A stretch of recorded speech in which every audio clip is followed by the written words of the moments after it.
শনিদেব জয় শনিদেব বর্তমান তোমার বাইট কহ নিজ কান কথা কহ চন্দ্র সাহু ঘর বালুগা নিকট চাঁদপুর ପରିଶ୍ରମ ଏଇଟା ବର୍ତ୍ତମାନ ମୁଁ 7 ପାଳି ଆସି 5 ପାଳିରେ ମୋର କମିଗଲା ବର୍ତ୍ତମାନ ଅଛି ଭଲ ସମ୍ପୂର୍ଣ୍ଣ। ରାମଚନ୍ଦ୍ର ବର୍ତ୍ତମାନ ଚିଲିକା ଚିଲିକା ବାଲୁକା ପାଖରୁ ଜଣେ ଭକ୍ତ ଚାନ୍ଦପୁରରୁ ଭକ୍ତ ଆସୁଛନ୍ତି ଏବଂ ବୁଢ଼ା ଲୋକ ବୟସ୍କ ଲୋକ ସେ ପ୍ରଥମ ପାଳି ଆସୁଛନ୍ତି କିଛି ଅନୁଭବ କରିନାହାନ୍ତି ଦ୍ୱିତୀୟ ତୃତୀୟ ଚତୁର୍ଥ 5 ପାଳି ଯେବେ ହେଇଛି ସେ 5 ପାଳି ଦିନ ତାଙ୍କର ବାରମ୍ବାର ପରିସ୍ରା ଭଳି ୟୁରିନ୍ ଇନଫେକ୍ସନ୍ ରୋଗ କମି ଯାଇଛି ଏବଂ ଆଜି ବୋଧେ 6 ପାଳି ଆଜି 7 ପାଳି ତାଙ୍କର ହେଇଛି ଏବଂ ଆମର ନିୟମ 7 ପାଳି ଆସିବା ପାଇଁ ଆମେ ସମସ୍ତ ଭକ୍ତମାନଙ୍କୁ ନିବେଦନ କରି କହିଥାଉ 7 ପାଳି ଚିକିତ୍ସା ନେଲା ଭିତରେ ବର୍ତ୍ତମାନ ସମ୍ପୂର୍ଣ୍ଣ ରୋଗମୁକ୍ତ ହୋଇଯାଇଛନ୍ତି।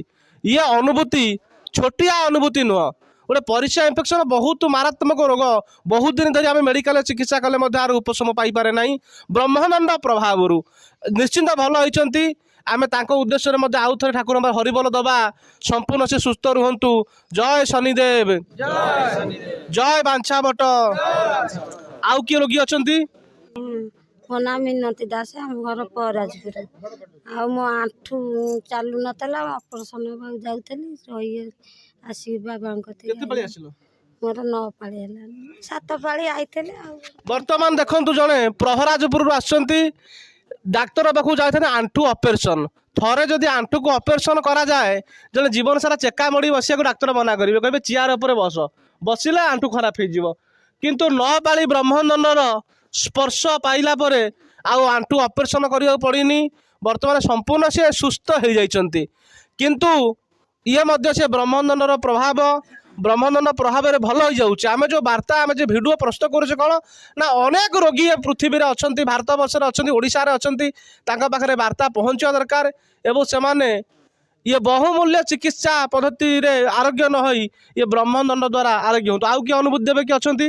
ପତିତ ପାବନ ବାରିକି ଗ୍ରାମ ହେଉଛି ନିଆଳି ମୁଁ ଆଖି ଅପରେସନ୍ କରିଥିଲି ମୋ ଆଖି ଡୋଳା ତଳେ ଗୋଟେ ଟ୍ୟୁମର ହେଇଥିଲା ସେ ଟ୍ୟୁମର ଅପରେସନ୍ କଲା ପରେ सी मैंने कैंसर आसला पॉजिटिव कि मत ऑपरेशन पड़ा मत जमा देखागला ना मुझे मेडिकल 2 मास पर्यंत रही ट्रिटमेंट है कि देखागला नहीं मुझे ठाकुर पाक आसली जड़े मत भाई नहीं आसते आसला मत देखा जाऊन मो पुओ आउ जड़े भाई मत धरिक आसते मु 2 सप्ताह आसा भितर ठाकुर दयारू मत ये देखागला मुझे गाड़ी ओह्ल आसी ठाकुर पाखे धूप देली मु 7 ना टोटाल देखागला ना मु एठिक आसला 7 पाଳି है आसला मत मोर प्राय 50% देखागला मु बुली बुली चली एपट सब लोक सागर जावासिया कर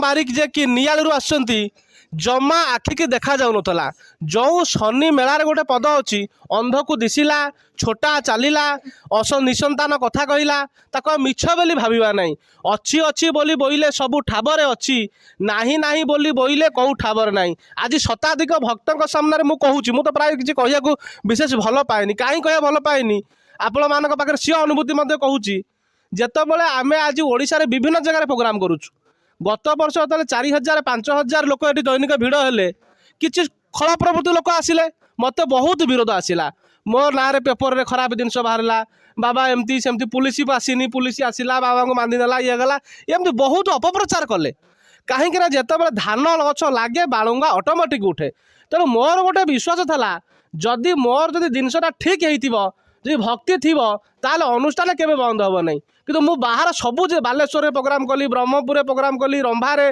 पोलसला बालेश्वर जलेश्वर सेक्सराई एवं केन्द्रापड़ा नईदीपुर गौतम बाबू अच्छा घर सेठी प्रोग्राम कली बर्तमान नयागढ़ बेरुआबारी प्रोग्राम हो ढेंकानाल सिमी नई पुनश्च भद्रक एवं केन्द्रापड़ा हाँ प्रोग्राम भद्रक राणी जो राणीगड़ा जोटा अच्छी सेठी प्रोग्राम निष्पत्ति होती किंतु जिते बाहर प्रोग्राम कला ये जगार किंतु लोक आसवा कमिले जहाँ 50 100 150 200 60 70 लोक सब आसिले मुझे जानिले क्षेत्र महात्म्य थी निश्चित लोक टाणी ही आसवे देखु आपण मान समत सामने ये जो वृक्षटी अच्छी 5 इंचर कांठ ये मंदिर भितर केड़ा बड़ वृक्ष जाइए बट वृक्ष पवन भांगिया कथा देखो सेपटे आजबेस्ट सेपट देखिए केत बड़ गछ चापा फाटी जावा कथा छात पड़ पारानी ए सीओ जुगुर निह खोला हो पारानी କିନ୍ତୁ ଠାକୁର ସୁରକ୍ଷିତ ଅଛନ୍ତି, କାନ୍ଥ ଭାଙ୍ଗୁନି କି ଆଜବେଷ୍ଟ ଫାଟୁନି, କିଛି ଅସୁବିଧା ହେଉନାହିଁ।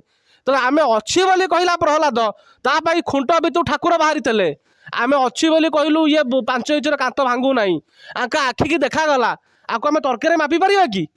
ତର୍କରେ କେବେ ମାପି ପାରିବା ନାହିଁ। ତେଣୁ ମହାପୁରୁଷ କହିଲେ ଅଚ୍ୟୁତାନନ୍ଦ କହିଲେ ତରକ ତେରୁଆ ଆଗେ ନ କହିବୁ, କହିଲେ ସାପ ପାଇବୁ, ଉତ୍ତମ ଭୂମିରେ ବିହନ ବୁଣିଲେ ସୁଖେଣ ସିନା ଦାଇବୁ। ତ ତର୍କ କରିବାର ନାହିଁ, ତତ୍ତ୍ୱକୁ ବୁଝିବାର ଅଛି। ତେଣୁ ଆଜି ମଧ୍ୟ ମୁଁ ସମସ୍ତଙ୍କୁ ଭକ୍ତମାନଙ୍କୁ ନିବେଦନ କରିବି, ଯେଉଁମାନଙ୍କର ମଧ୍ୟ 7 ଶନିବାର ଆଜି ପୂରଣ ହୋଇଯାଉଛି, ଆପଣମାନେ ଆସନ୍ତା ପାଳି ଗୋଟିଏ ଶନିବାର ଆସନ୍ତୁ। ସବୁ ଭକ୍ତମାନଙ୍କ ଉଦ୍ଦେଶ୍ୟରେ ଏବଂ ଭିଡ଼ିଓ ଦେଖିବ ସନ୍ଧାନ ପ୍ଲସରେ। କୋରୋନା ପାଇଁ ଆମେ ଯଜ୍ଞ କରୁଥିଲୁ, କୋରୋନା ହେଲାନି, ଅଟକି ଯାଇଥିଲା। ସବୁ ଭକ୍ତଙ୍କ ପାଇଁ ଶନିଦେବଙ୍କର ଦିବ୍ୟ କବଚ ମାତ୍ର 101 ଟଙ୍କା ତାର ମୂଲ୍ୟ ରହିଛି। ସମସ୍ତଙ୍କ ପାଇଁ ଶନିଦେବଙ୍କ ଆରୋଗ୍ୟକାରୀ କବଚ ଏବଂ ଶନିଦେବଙ୍କର ଯଜ୍ଞଟିଏ ଏଠି ହେବ ଏବଂ ଶନିଦେବଙ୍କର ଯଜ୍ଞ ସମସ୍ତ ପାଇଁ ପ୍ରସାଦ ବ୍ୟବସ୍ଥା ଅଛି। ମୁଁ ଗୋଟିଏ ନିବେଦନ କରିବି, ଯଦି କିଏ ପାଇବେ ଡାଲି ଚାଉଳ କି କିଛି ନହେଲେ ପତ୍ର ଖଣ୍ଡେ ଆପଣ ଆଣନ୍ତୁ, ଆଶ୍ରମ ତରଫରୁ ଆଉ ସବୁ ବ୍ୟବସ୍ଥା କରାଯିବ। ଏବଂ ନିଜେ ନିଜେ ମୁଁ ନିବେଦନ ମଧ୍ୟ କରିବି ଜଳ ହସ୍ତରେ, ଆପଣମାନେ ଟିକେ ଚାହିଁବେ ଯେ ମୁଁ ପାଇକିରି ପଳେଇଯିବି, କାରଣ ଲୋକ କେହି ସହଯୋଗୀ ନାହାନ୍ତି।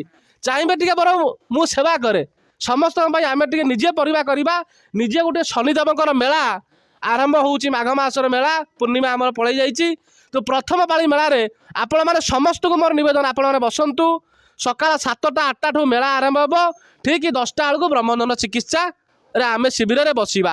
ଏବଂ ଆଉ ଗୋଟିଏ ନିବେଦନ, ଆପଣଙ୍କ ସାଙ୍ଗସାଥି ବନ୍ଧୁ ବାନ୍ଧବ ପାଖ ପଡ଼ିଶା ଯେଉଁଠି ବି କିଏ ରୋଗୀ ଅଛନ୍ତି ତାଙ୍କ ପାଖରେ ଇଏ ବ୍ରହ୍ମଦଣ୍ଡର ଭିଡ଼ିଓ ପଠାନ୍ତୁ। ଶନିବାର ଦିନ ତାଙ୍କୁ ଆଣନ୍ତୁ ଏବଂ ଆରୋଗ୍ୟ ଶିବିର ନିଶ୍ଚିତ ଭାବରେ ସେମାନେ ଆରୋଗ୍ୟରେ ଲାଭ କରନ୍ତୁ। ଇଏ ହିଁ ଆମମାନଙ୍କର କାମନା।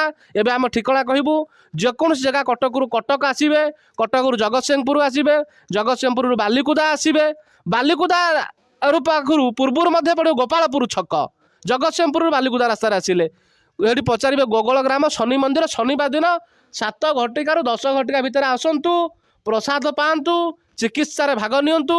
ଶନିଦେବଙ୍କର ମହିମା ମାହାତ୍ମ୍ୟକୁ ନିଶ୍ଚିତ ଲୋକ ମୁଖରେ ପ୍ରଚାର ପ୍ରସାର ହେଉ। ଏବଂ ଆସନ୍ତା ଶନିବାର ମୁଁ ନିବେଦନ କରିବି, ସମସ୍ତ ଭକ୍ତମାନେ ଏଠି ମଧ୍ୟ ଦୋକାନରେ ମିଳିଯିବ, ରାଶି ତେଲ ଟିକେ ଠାକୁରଙ୍କ ପାଖରେ ଢଳା ହେବ, ଟିକେ ଶନିଙ୍କର ଯଜ୍ଞରେ ସମନି ଦେବେ। ଜୟ ବାଞ୍ଛା ବଟ, ଜୟ ଶନିଦେବ, ଜୟ ବାଞ୍ଛା ବଟ, ଜୟ ବ୍ରହ୍ମଦଣ୍ଡ, ଜୟ ବ୍ରହ୍ମଦଣ୍ଡ। ଏବେ ଆମେ ବ୍ରହ୍ମଦଣ୍ଡର ଦିବ୍ୟ ଚିକିତ୍ସା ସେବାରେ ନିଜକୁ ନିୟୋଜିତ କରିବା। ସର୍ବେ ଭବନ୍ତୁ ସୁଖିନ।